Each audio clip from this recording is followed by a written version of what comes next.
साईराम. गणेश ज्योती चॅनलमध्ये आपलं स्वागत आहे. तर आज आपण बनवणार आहोत कैरीची चविष्ट अशी डाळ. बघा आता आंब्याचा सीझन चालला आहे आणि मार्केटमधून बघा छान कैरी घेऊन आलेली आणि भाजी वगैरे करण्याचा जर कंटाळा आला असेल तर ही एकच डाळ बनवली की जेणेकरून आपण चपाती बरोबर किंवा भाताबरोबर खाऊ शकतो.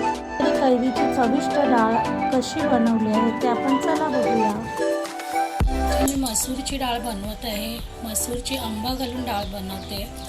तर कधी कधी आपल्याला बघा कंटाळा येतो, अशा वेळेला मसूरची एकच डाळ बनवली जेणेकरून त्याच्यामध्ये भाज्या पण येतात. तर आपल्याकडे ज्या अवेलेबल असतील भाज्या त्या तुम्ही टाकू शकता, जसं की वांग, दोडकं किंवा बटाटा. तर माझ्याकडे गाजर आणि बटाटा होता आणि त्याच्यामध्ये मेन म्हणजे आंबा. भाज्या नाही घातल्यात तुम्ही, नुसता आंबा आणि मसूरची डाळ जरी केलीत तरी खूप छान होते ही डाळ. तर आंबा हा स्किप करू नका, आंब्याचीच डाळ आहे ही.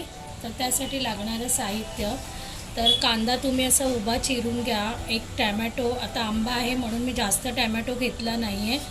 थोडीशी कोथिंबीर, तुकडा लसणीच्या 6-7 पाकळ्या, कढीपत्ता आणि बेसिक साहित्य आहे जे आपण नेहमी फोडणीसाठी वापरतो. तर तुम्ही डाळ करताना तर लसूणीच्या 6-7 पाकळ्या, एक अद्रकचा तुकडा आणि अगदी थोडंसं जिरं, अगदी अर्धा चमचा जिरं आणि त्याच्यामध्ये थोडंसं मीठ घ्यायचं, अगदी थोडंसं मीठ घ्यायचं आणि त्यानंतर हे असं खलबत्त्यात वगैरे घालून असं बारीक आपण थोडं चेचून घ्यायचं.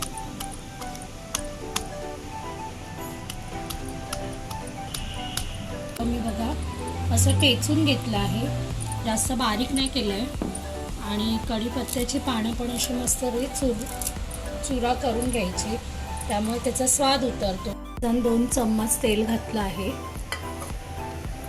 झालंय. अर्धा चमचा राई घालूया, जिरे घालूया,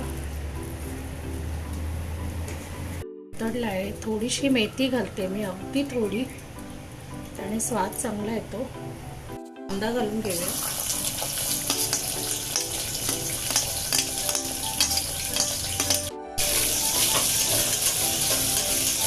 त्याच्या अगोदर आपण आता हे लसूण आणि कढीपत्ता हे घालून घेऊया.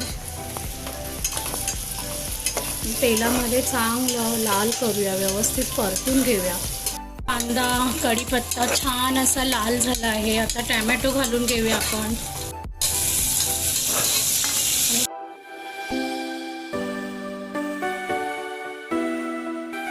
मीठ घालून घेऊया, त्यामुळे टॅमॅटो कसा लगेच गळेल, म्हणजे शिजेल.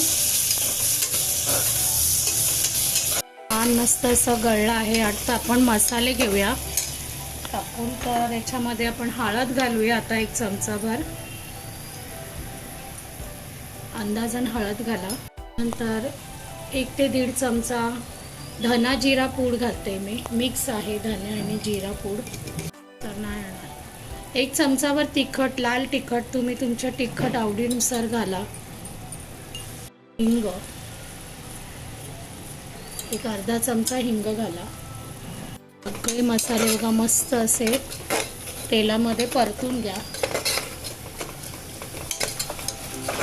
कलर बघा किती छान वाटतोय. कोथिंबीर चिरून घेतली आपण, तीही घालून घेऊया.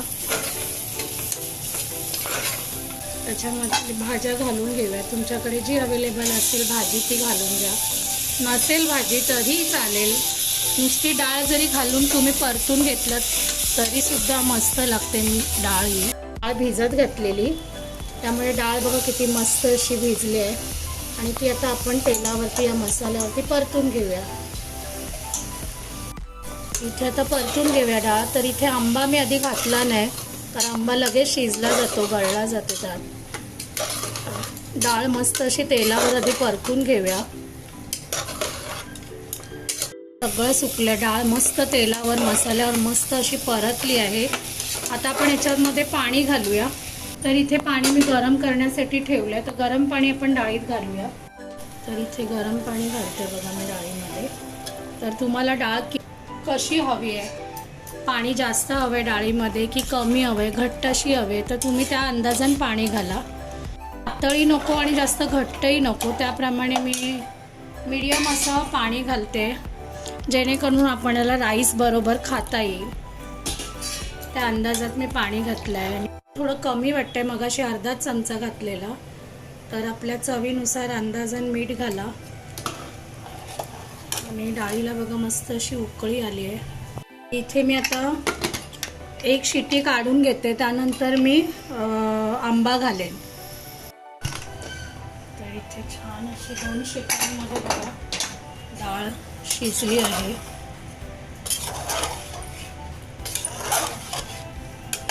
आंबा घालून घेऊया. तर आंबा पटकन शिजला जातो. एक 2-3 मिनटं ठेवलं ना तर मस्त असा शिजला जाईल आंबा.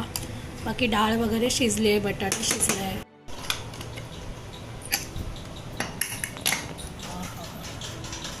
मस्त अशी डाळ बघा शिजली आहे. आंबा घालून छान अशी डाळ झाली बघा.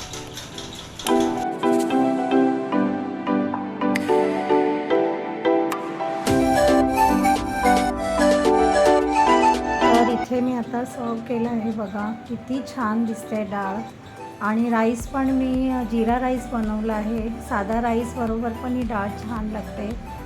आणि त्याबरोबर चपाती किंवा एखादी भाकरी पण असेल तरी छान लागते. अगदी भाजीची काही गरज लागत नाही. तर ही डाळ एकदा नक्की करून बघा. खरोखर आंबट आणि मस्त अशी तिखट चव येते या डाळीला.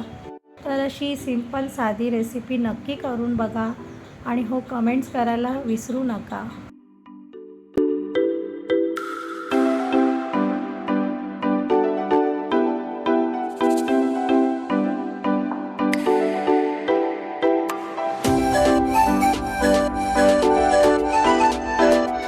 अशाच नवीन रेसिपीसाठी लाईक आणि सबस्क्राईब करायला विसरू नका. ओम साईराम.